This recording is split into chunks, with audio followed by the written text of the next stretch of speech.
여러분 혹시 깊은 슬픔이 기쁨으로 바뀔 수 있다고 생각하세요? 오늘은 바로 그 이야기, 예수님이 약속하신 성령님이 어떻게 그 놀라운 일을 가능하게 하시는지 그 핵심을 한번 같이 파헤쳐 보려고 합니다. 자, 오늘 우리가 살펴볼 내용은 이렇습니다. 먼저 제자들이 처했던 그 깊은 절망에서 이야기를 시작해서요. 예수님이 하신 좀 역설적인 약속을 들여다볼 거고요. 그 다음에 성령님의 세 가지 핵심 역할, 그리고 우리를 진리로 이끄시는 방법, 마지막으로 이 모든 게 어떻게 슬픔을 이기는 기쁨으로 연결되는지 차근차근 따라가 보겠습니다. 자, 그럼 첫 번째 이야기부터 시작해 볼까요? 먼저 배경을 좀 이해해야 하는데요. 예수님이 이제 곧 제자들 곁을 떠나시잖아요. 당신이 물리적으로 함께하지 못할 그 힘든 미래에 대해서 제자들을 미리 준비시키시는 장면입니다. 예수님이 뭐라고 하시냐면 너희가 공동체에서 쫓겨날 거고 심지어는 죽임까지 당할 거라고 예고하세요. 한번 상상해 보세요. 이 말을 들은 제자들 마음이 어땠을까요? 네, 말 그대로 두려움과 슬픔에 완전히 압도당한 거죠. 그런데 말이죠. 이렇게 깊은 슬픔에 빠져 있는 제자들에게 예수님이 정말 어떻게 보면 황당할 정도로 역설적인 말씀을 하세요. 바로 내가 떠나는 게 너희에게 유익이다, 더 좋다는 거였어요. 이게 대체 무슨 말일까요? 그러니까 예수님의 설명은 이거예요. 내가 떠나는 게 사실은 너희한테 더 좋은 일이야. 왜? 내가 가야만 다른 분이 오실 수 있거든. 바로 그분이 오시기 위한 필수 조건이라는 거죠. 자, 그 이유가 바로 여기에 나옵니다. 한번 생각해 보세요. 예수님이 이 땅에 계실 땐 당연히 몸에 한계가 있으니까 갈릴리에 계시면 예루살렘에는 동시에 계실 수 없었잖아요. 그런데 이제 오실 성령, 바로 보혜사는요, 그런 시간과 공간의 제약을 완전히 뛰어넘으시는 분이에요. 그래서 모든 믿는 사람들과 어디에 있든 동시에 함께 하실 수 있게 되는 겁니다. 훨씬 더 강력한 임재죠. 자, 그러면 이 보혜사 성령님이 오셔서 하시는 주된 일이 뭘까요? 한마디로 세상이 옳다고 믿는 그 잘못된 가치 체계를 정면으로 비판하고 진짜 진실이 뭔지를 확 드러내시는 겁니다. 여기서 책망한다는 말이 나오는데 이게 그냥 혼낸다는 뜻이 아니에요. 뭐랄까, 법정에서 검사가 진실을 탁 가발려서 유죄를 입증하는 것과 비슷해요. 성령께서 바로 그런 역할을 하신다는 겁니다. 특히 세 가지 핵심 주제에 대해서요. 자, 이 표를 보시면 정말 흥미로운데요.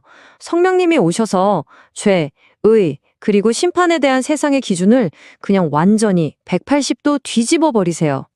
세상이 죄라고 생각하는 것, 의라고 생각하는 것, 심판이라고 생각하는 것이 사실은 다 틀렸다는 거죠. 세상은 죄를 그냥 버벅이는 정도로 보지만 성령님은 예수님을 믿지 않는 게 가장 큰 죄라고 하시고, 의도 마찬가지예요. 세상은 내 노력이나 성공을 의로 여기지만 진짜 의는 오직 예수님께만 있다는 걸 보여주시고, 마지막으로 심판. 세상은 십자가에서 예수님을 심판했다고 생각하지만 사실 그 십자가는 세상의 임금, 사탄이 심판받은 자리였다고 진실을 폭로하시는 겁니다. 완전히 다른 관점이죠? 이렇게 세상을 향해서 진리를 선포하시는 것 외에도 성령님은 우리 믿는 사람들 한 사람 한 사람에게는 굉장히 개인적인 역할을 하세요. 바로 우리를 인도하시는 역할입니다. 근데 한번 생각해 보세요. 우리 인간의 머리로 어떻게 하늘의 깊은 진리를 다 이해할 수 있겠어요? 제자들도 마찬가지였어요. 예수님이 하시는 말씀을 자기들 힘으로는 도저히 감당할 수가 없었던 겁니다. 인간적인 지식과 경험에는 한계가 명확하니까요. 바로 그 간극을 성령님이 와서 메워주시는 겁니다. 이게 중요한데요. 우리가 막 애써서 진리를 찾아 헤매는 게 아니에요. 성령님이 우리의 삶 전체를 진리 그 자체이신 예수님께로 아주 적극적으로 이끌어 가시는 거죠. 방향을 완전히 틀어주시는 겁니다. 그럼 성령님은 대체 어떤 방식으로 우리를 인도하실까요? 여기서 핵심은요, 성령님이 무슨 아무도 모르는 새로운 비밀 정보를 툭 던져주시는 게 아니라는 거예요. 그게 아니라 이미 예수님이 하셨던 말씀들, 그리고 십자가와 부활 같은 그분의 사역의 의미를 다시 선명하게 비춰주시는 거예요. 마치 스포트라이트처럼요. 그래서 그 말씀이 그냥 글자가 아니라 내 삶에서 살아 움직이는 실제가 되게 하시는 거죠. 결국 모든 것은 예수님을 더 분명히 보고 그분을 영화롭게 하는 쪽으로 향하게 됩니다. 자, 그럼 이제 이 모든 이야기를 한번 정리해 볼까요? 그래서 이게 대체 우리 삶에 특히 우리가 힘들고 어려운 일을 겪을 때 구체적으로 어떤 의미가 있는 걸까요? 바로 이겁니다. 성령님이 우리와 함께 계시기 때문에 우리가 인생에서 피할 수 없는 그 고난들을 마주하는 태도, 그 반응 자체가 완전히 달라질 수 있다는 거예요. 그냥 참는 게 아니라 기쁨으로 살아갈 수 있다는 거죠. 어떻게 그게 가능할까요? 첫째, 이 고통 속에서도 하나님은 이러고 계신다고 믿는 거고요. 둘째, 나는 혼자가 아니라 하나님의 자녀라는 정체성을 잊지 않는 겁니다. 그러면 자연스럽게 절망되신 감사와 기쁨으로 살아가게 되는 거죠. 그리고 이렇게 살아가는 우리의 삶 자체가 하나의 증거가 되는 거예요. 아까 성령님이 세상을 책망하신다고 했죠?